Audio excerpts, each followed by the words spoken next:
Ladies and gentlemen, welcome back. We are live from beautiful Bellevue, Kentucky. This is Center Street Studios. As always, I am your host, Kamish. It's been a minute, but we're back. This is the Cheap Beer Fantasy Football League Private Recap, UGB Forecast Evening Talk Show. As always, Newt and Kamish. We are coming to you live from Bellevue, Kentucky, Center Street Studios. Coming to you live, I am Kamish, and this is live from Bellevue, Kentucky, Center Street Studios about the Cheap Beer Fantasy Football League. I am Kamish. All right, I'm rather unprepared for this episode. I've got nothing planned. I had no intentions of doing this. You may have noticed that the show has kind of lost steam. We haven't had an episode in many months, weeks. I really couldn't tell you. Actually, I think that the last episode was week 3. We were previewing week 3 of the season. This is week 14 of the season. So my math tells me it's been about 19 weeks since we've last done an episode. So I thought, I got a great idea from my buddy Zach. He says, is there going to be a show tonight? I had no plans. Very unlike me lately. I've been very busy. But I had no plans, so I thought, why not hop on and do the show? No live studio audience, no guest, no paper printed out, no agenda, no nothing. No nothing. This is just go, go, go. Newt's falling asleep on me in the backboard, just bringing no energy to this show that I was very last minutely suggested that I do. But I'm going to do it. And let's get right into it, shall we? It would take me about 19 hours if I were to recap the scores of the last, let's say, 9 or 10 or 11 or 12, however many weeks. So let's just look at the standings because, like I said earlier,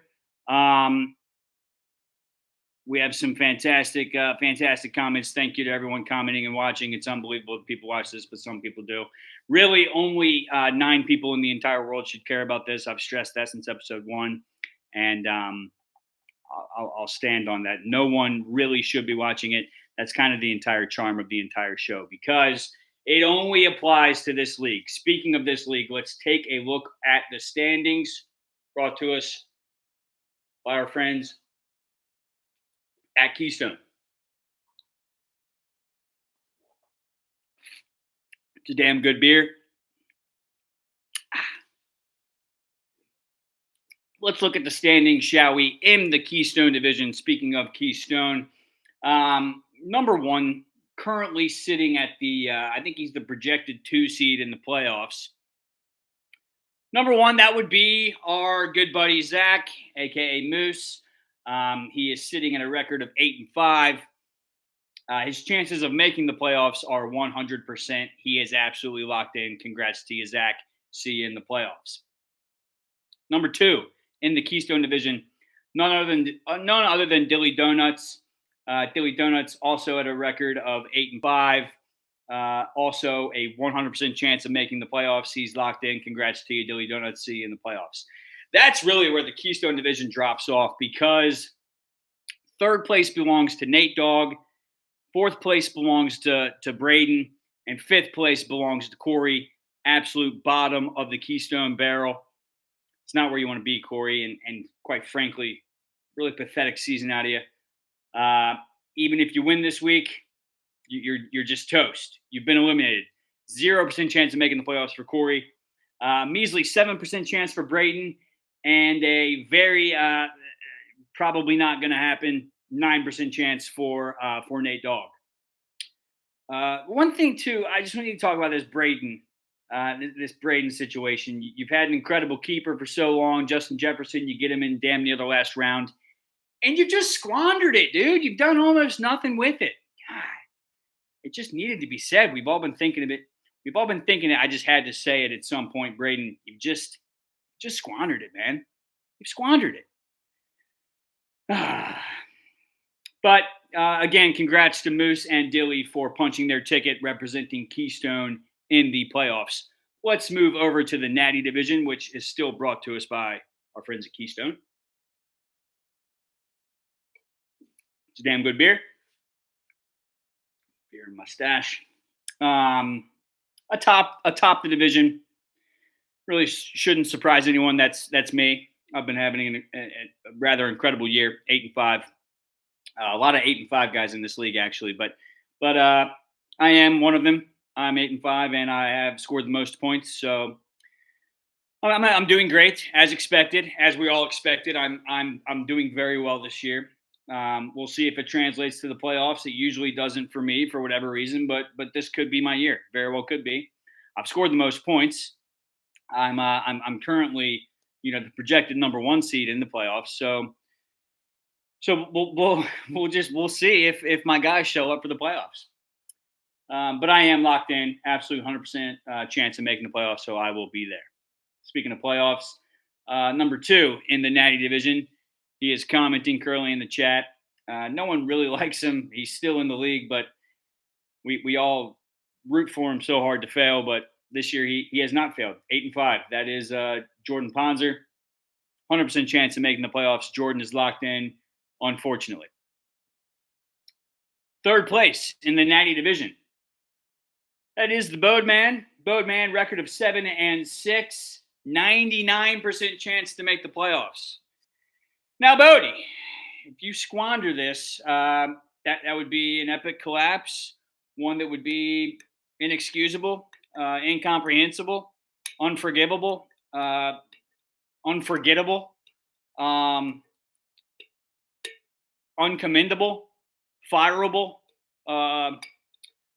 You might have to get exiled. You might have to get removed from the entire league, to be honest with you, if you blow this. But Bodie's got a very great chance of making the playoffs. I think that he probably will.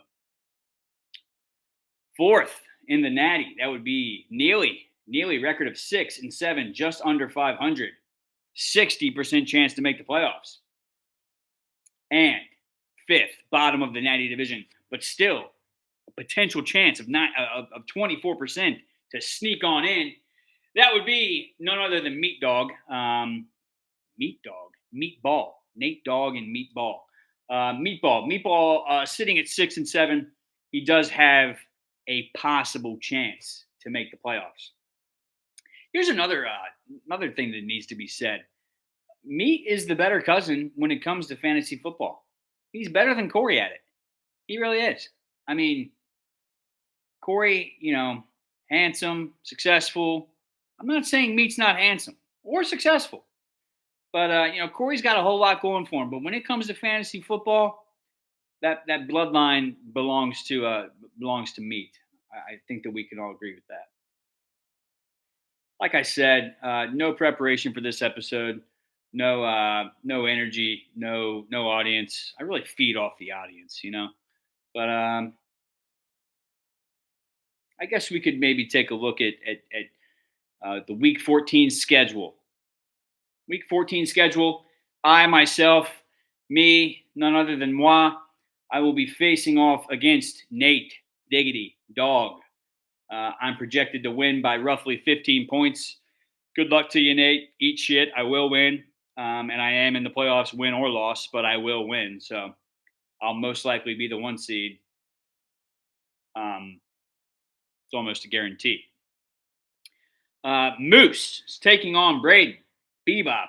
Moose is projected to win by 1/10 of a point.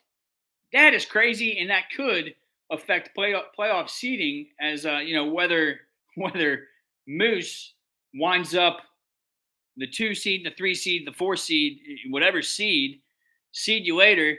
Moose will find out exactly where you'll be in the playoffs. Braden really still not a good chance of making it.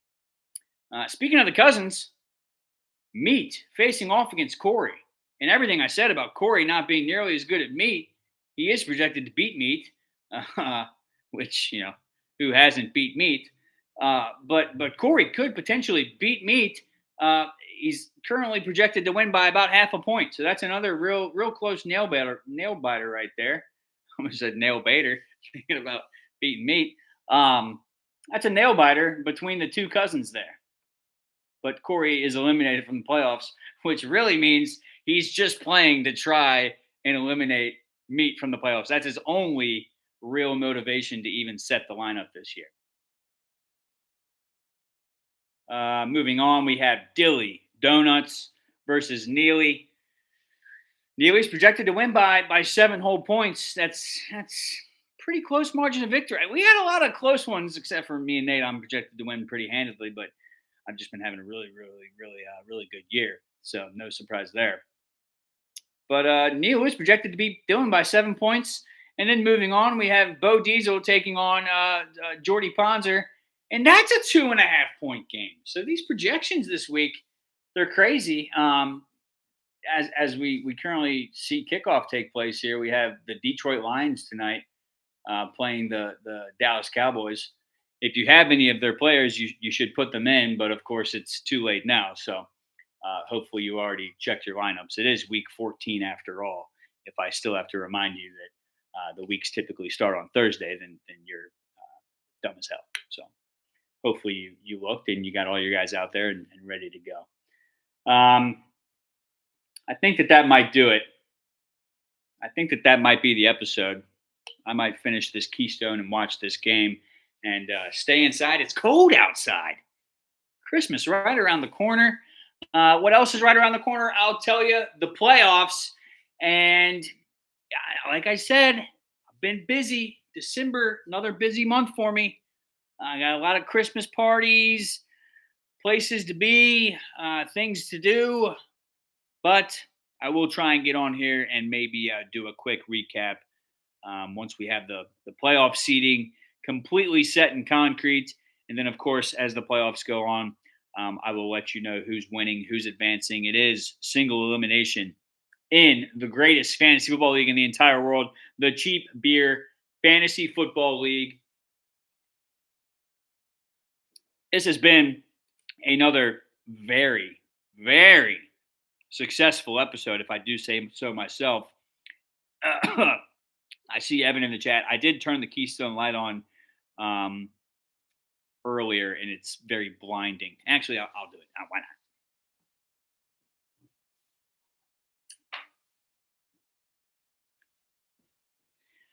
It's not as aesthetically pleasing. It actually kind of looks like something's,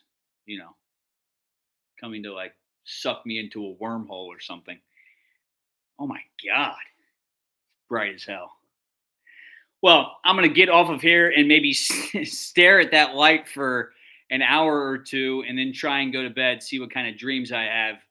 Ladies and gentlemen, this has been the Cheap Beer Fantasy Football League Prior Week Recap, Future Week Forecast, Evening Talk Show. I will see you when I see you.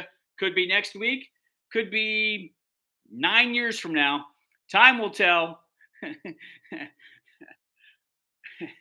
Catch you later. Until then, eat shit. Adios. Hope y'all lose because this is my year. See y'all later.